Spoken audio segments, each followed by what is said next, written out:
बच्चों, मैं डॉक्टर वंदना मिश्रा, प्रवक्ता संस्कृत, राजकीय बालिका इंटर कॉलेज कटरा प्रयागराज। बच्चों, आज का जो वीडियो है वो विशेषता है कक्षा 11 और कक्षा 12 दोनों कक्षा के बच्चों के लिए उपयोगी और उनके पाठ्यक्रम पर आधारित है। बच्चों, आज मैंने आपके पाठ्यक्रम से गद्य भाग को लिया है। गद्य भाग में आपका जो पाठ्यक्रम में जो सबसे पहले है वो है आपका कादम्बरी पुस्तक के अंतर्गत मैं आज आपको महाकवि बाण भट्ट, उनकी रचनाएं और उनके काव्यगत सौंदर्य, उनका जीवन परिचय के बारे में आपसे आज चर्चा करूंगी। बच्चों, महाकवि बाण भट्ट जो रहे हैं वो संस्कृत साहित्य के सर्वश्रेष्ठ कवि माने गए हैं। उनका समय, उनका जीवन काल, उनकी रचनाओं के बारे में किसी भी प्रकार का कोई संदेह नहीं है। इन्होंने 2 रचनाएं मूलतः की हैं जो इनकी छाप को साहित्य जगत में छोड़ती हैं। इनका जो समय है वो हर्षवर्धन के काल का माना जाता है और उनके ऐतिहासिक व्यक्तित्व का होना, साथ ही उनकी कृतियों को उनमें जो भी वर्णित घटनाएं हैं उनका वर्णन होना इस बात का प्रमाण देता है कि ये उस समय के कवि रहे हैं। बच्चों, इन्होंने विशेषता या मूलतः 2 ही रचनाएं लिखी हैं, कादम्बरी और हर्षचरित। कहते हैं कि हर्षचरित के प्रथम 2 उच्छ्वास, जो हर्षचरित इनकी रचना है वो 2 उच्छ्वासों में बटी हुई है और जो कथा है कादम्बरी वो इनकी भाग में बटी हुई है, पूर्वार्ध और उत्तरार्ध। इन्होंने उसके प्रथम 2 उच्छ्वासों में, हर्षचरित के 2 उच्छ्वासों में और कादम्बरी के 10 से 20 श्लोक के बीच में इन्होंने अपने वंश का परिचय और अपने बारे में बताया गया है। इनकी आत्मकथा उसमें है। हर्षचरित के प्रथम उच्छ्वास में इन्होंने अपने वंश का और अपने वंश की पौराणिक उत्पत्ति बताई गई है इनके द्वारा। बाण भट्ट के पिता का नाम चित्रभानु और उनकी माता का नाम राजदेवी था। बचपन में ही इनकी माता का देहांत हो गया और बाण के पिता जो थे उन्होंने ही इनका पालन पोषण कर दिया। 14 वर्ष के जब ये हुए तभी इनके पिता का भी स्वर्गवास हो गया। इसके साथ साथ माता पिता की मृत्यु के बाद ये बहुत ज्यादा शोक में रहे और ये देशाटन के लिए निकल गए। जब ये निकल गए तो ये अपने भ्रमण के दौरान ये परिवारों में राजगुरुओं के बीच में भी पहुंचे और गुरुकुलों में भी इन्होंने अपना वास किया। कहते हैं कि जब इनकी प्रकृति बदल गई, जब वहां रहने लगे और वात्स्यायन वंश के अनुरूप गंभीर स्वभाव वाले होकर के ये अपनी जन्मभूमि लौट आए। कहते हैं कि इनके पूर्वजों का जो निवास स्थान है वो शोर नदी यानी कि सोन नदी के पास प्रीतिकूट नामक ग्राम माना जाता है। समय जो अगर इनका निर्धारित हुआ है वो है कि ये हर्ष के सभा पंडित थे और इनके निर्धारण में इसलिए कोई भी कठिनाई नहीं है। कहते हैं जब हर्ष का राज्याभिषेक हुआ तो वो अक्टूबर 606 ईस्वी में हुआ था और उनकी मृत्यु 648 ईस्वी में हुई थी। इसी के बीच में इनका स्थान माना जा सकता है। भेनसांग 629 से 645 ईस्वी के तक भारत में भ्रमण किया था उन्होंने और हर्ष के निकट संपर्क में भी आया था। अतः बाण का समय 7वीं शताब्दी का पूर्वार्ध मानना उचित होगा। ठीक है। इसके बाद इस चीज को जो भी मैं बता रही हूँ इनको बहुत आप ध्यान से सुनिए और अपनी कॉपी पर नोट डाउन भी इसको करते जाइए, क्योंकि ये परीक्षा में अक्सर प्रश्न पूछा जाता है कि बाण भट्ट का समय निर्धारित करिए या समय निर्धारण को स्पष्ट करिए, बाण भट्ट के जीवन काल को बताइए। ऐसे प्रश्न आपकी परीक्षा में पूछे जा सकते हैं। बच्चों, इनकी जो मुख्य रचनाएं हैं वो मूलतः 2 ही हैं, एक हर्षचरित और एक कादम्बरी। इनके नाम से 3 और ग्रंथ भी प्रचलित हुए हैं जिनको चंडी शतक, मुकुटताडिक और पार्वती परिणय, ये 3 ग्रंथ इनके नाम से प्रचलित हुए हैं, परंतु इन तीनों का कोई भी प्रमाण उपलब्ध नहीं है, इसलिए इनके 2 ही रचनाएं मानी जाती हैं, हर्षचरित और कादम्बरी। जो हर्षचरित है वह 8 उच्छ्वासों में लिखी गई एक आख्यायिका है। कहते हैं कि इसके प्रारंभ में स्वयं बाण भट्ट ने अपने वंश का विशद वर्णन किया है और अगले उच्छ्वासों में हर्ष की वंश परंपरा का प्रारंभ करते हुए उनकी उत्पत्ति तथा विकास का भी वर्णन इसमें किया गया है। कादम्बरी एक कथा ग्रंथ है। यह कथा जो होती है वो काल्पनिक एवं काल्पनिक कथा वर्णित होती है और आख्यायिका जो होती है वह ऐतिहासिक होती है। ये दोनों में अंतर होता है। आख्यायिका जो होती है ऐतिहासिक होती है, प्रामाणिक संदर्भ ग्रंथों से संबंधित होती है। जो कथा होती है वो काल्पनिक ग्रंथ होता है। कादम्बरी का आधुनिक युग भी को हम आधुनिक युग का आज का युग के हम उपन्यास भी कह सकते हैं। भाव एवं भाषा शैली एवं दृष्टियों से जो कादम्बरी है एक उत्कृष्ट रचना है इनकी। यह कथन उचित ही है कि कादम्बरी में के रसज्ञों को भोजन भी अच्छा नहीं लगता, यानी कि जो कादम्बरी के रस को जानने वाले लोग हैं उनको भोजन भी करना अच्छा नहीं लगता, वो उसी के रस का पान करना पसंद करते हैं। कहा भी गया है कादम्बरी रसज्ञानम आहारो अपि न रोचते, यानी कि कादम्बरी के रस का पान करने वालों को आहार भी नहीं पसंद आता है या नहीं अच्छा लगता है। बच्चों, बाणभट्ट की जो शैली रही है वह बहुत ही सरल सहज रही है और एक मूर्धन्य कवि माने गए हैं। उन्होंने गद्य में पद्यों से भी अधिक सौंदर्य की छटा को बिखेरा है।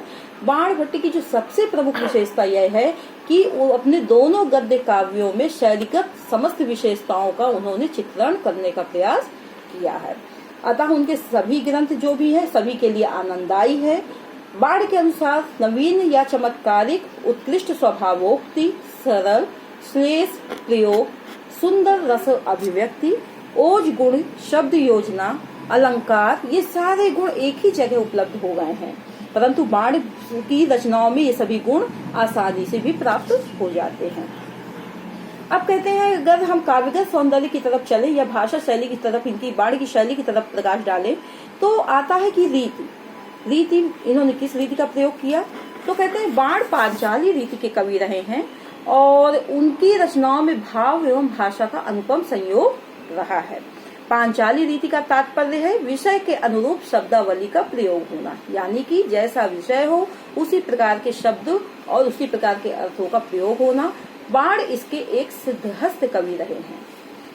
शैली, बाणभट्ट की जो शैली रही है वो बहुत ही प्रचलित शैली रही है, जिनमें 3 बाण के साहित्य में मिलती है: दीर्घ समास, अल्प समासा और समास रहिता।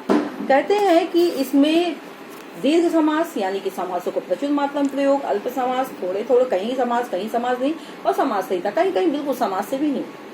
बाण का किसी शैली का विशेष आग्रह इनको नहीं था। इन्होंने विभिन्न प्रकार की शैलियों का समावेश अपने ग्रंथों में कर लिया है। समास का अस्तित्व गद्य की शैली की प्रमुख रस विशेषता माना जाता है। कहते हैं ओजा समास भूयस्तम एतद गद्यस जीवितम, अर्थात समासों का जमघट होना या जमघट लगा देने में बाण ने कमाल दिखलाया है। जिस प्रकार उन्होंने समास बहुत लंबे लंबे वाक्यों का प्रयोग किया है, समासगत वाक्यों का प्रयोग किया है, तो उसी प्रकार समास से रहित छोटे छोटे वाक्यों का भी उन्होंने अपने ग्रंथों में प्रयोग किया है। यही उनकी कला रही है कि उन्होंने अपने ग्रंथों में अनुपम सौंदर्य की छटा को बिखेर दिया है। भाषा का कैसा प्रयोग था बाणभट्ट की, तो कहते हैं कि ये एक इनकी जो भाषा का प्रवाह था अविच्छिन्न था, यानी कि बिना खंडित वाला था। उन्होंने भाव एवं भाषा का नपातुला समन्वय करके ही प्रस्तुत किया है। श्रृंगार रस के वर्णन में कोमल कांति पदावली का प्रयोग किया है। करुण रस के वर्णन में सरल सुबोध पदावली का प्रयोग किया है। अतएव उनके काव्य में ललित पदन विन्यास और रचना शैली अत्यंत ही उनकी आकर्षक रही है। नए नए अर्थों का सन्निवेश करना उनकी एक मार्मिक कला रही है और उनका यह विलक्षण रंग है, उनका विलक्षण अंग ही है जिससे उन्होंने अपनी कलाओं को या अपनी कृतियों को अत्यधिक सुशोभित करने का प्रयास किया है। बाण का जो शब्दकोश है वह अक्षय है। उनके पास पदावलियों का अविराम है, स्पंदन है, काव्य की अपेक्षित समस्त शब्दावलियां हैं। इसके साथ साथ बाण की कृतियां जो हैं उनमें ये सारी चीजें अनुपम रूप से विद्यमान है। उनको देख कर के ही कहा जाता है बाणो श्रेष्ठम जगत सर्वम, यानी कि जो संपूर्ण जगत है, जो संपूर्ण संसार है वो बाण के द्वारा जूठा किया गया है, यानी कि साहित्य जगत जो भी है उसका संपूर्ण रसपान बाण द्वारा कर लिया गया है। अब आते हैं हम अलंकार की ओर। अलंकार क्या है? अलंकार में बाणभट्ट की रचना में अलंकारों का भरपूर प्रयास किया गया, भरपूर रूप से उनका प्रयोग किया गया है। उनकी छटा जो है वो दर्शनीय है, देखने योग्य है। उन्होंने अलंकार का प्रयोग समुचित और सुव्यवस्थित ढंग से अपने स्वाभाविक रूप से अपने काव्यों में किया है। कहीं अलंकारों के कारण भाषा की रमणीयता को बढ़ा दिया है, तो कहीं पर उन्होंने अलंकार का प्रयोग करके ही विषय में प्रसिद्धि प्राप्त कर ली है। कहते हैं कि बाण ने लंबे लंबे समास यदि पहाड़ नदी की वेगवती धारा के समान प्रयोग किए भी हैं, तो उनकी श्रेष्ठता उपमाएं इंद्रधनुष की छाया के समान रंगीन भी बना देती हैं। उनके अनुप्रासों में भाषा एक विलक्षण स्वर, माधुर्य, ओज आदि गुणों का भी विद्यमान होना उनकी कला को दर्शाता है। कहते हैं मधुर कल कलंक काली कृत काले कुसुम कुडुम मलेसु। उनके श्लेष की जूही की माला में पिरोए गए चंपक पुष्पों की छटा तो देखनी ही है। उनके द्वारा निरंतर श्लेष घना सुजाते महासरस चंपक कुंडमल। कहते हैं बाण की उत्प्रेक्षा और उपमाओं के में से संपूर्ण कथा व्याप्त है। बाण ने चित्रणों का अधिकांश प्रयोग किया है और बाण ने अर्थापत्ति, विरोधाभास आदि अलंकारों का भी प्रयोग बड़े आसानी से, बड़े सुमधुर भाव से कर लिया है। बाण रस प्रसिद्ध कवि रहे हैं। श्रृंगार रस उनका सर्वप्रिय रस है। ये संयोग श्रृंगार के वर्णन में जितने सिद्धहस्त थे, उतनी सफलता उन्हें विप्रलम्भ श्रृंगार में भी मिलती है। बाण जिस रस का प्रयोग करते हैं, उसका मार्मिक दर्शन पूर्ण रस स्वाद के साथ करते हैं। कहते हैं इन्होंने चरित्र चित्रण में अगर इनके हम प्रकाश डालें, तो बाण ने हर्ष चरित्र में ऐतिहासिक और कादम्बरी में काल्पनिक पात्र मिलते हैं। कादम्बरी के पात्र समाज के विभिन्न वर्ग के प्रतिनिधि हैं, साथ ही वह दिव्य लोक के पात्र भी हैं। प्रमुख पात्रों का चरित्र चित्रण उनके द्वारा जो किया गया है वह उत्कृष्ट कोटि का है, जबकि गौड़ पात्रों का चरित्र चित्रण उतना प्रभावशाली उन्होंने नहीं किया है। बाण ने तत्कालीन समाज की छटा को बिखेरा है, उनका सजीव चित्रण किया है। सुभाषित दृष्टि से चिंतन और शक्ति के भी व्यापक कवि रहे हैं। बाण ने तत्कालीन सामाजिक स्थिति, संस्कृति एवं सारी स्थितियों का संपूर्ण रूप से संयोग करके ही उनका वर्णन करने का प्रयास किया है। बाण की दो एक प्रशस्तियां कही जा सकती हैं कि कादम्बरी रस भरेण रसमस्त एवं मत्तो न किंचित अभी चेतयते जनोयम। कादम्बरी रस भरेण समस्त एवं मत्तो न किंचित अपि चेतयते जनोयम। इस प्रकार कादम्बरी जो है वह उनकी आत्मा है। कादम्बरी में उन्होंने अपनी संपूर्ण योग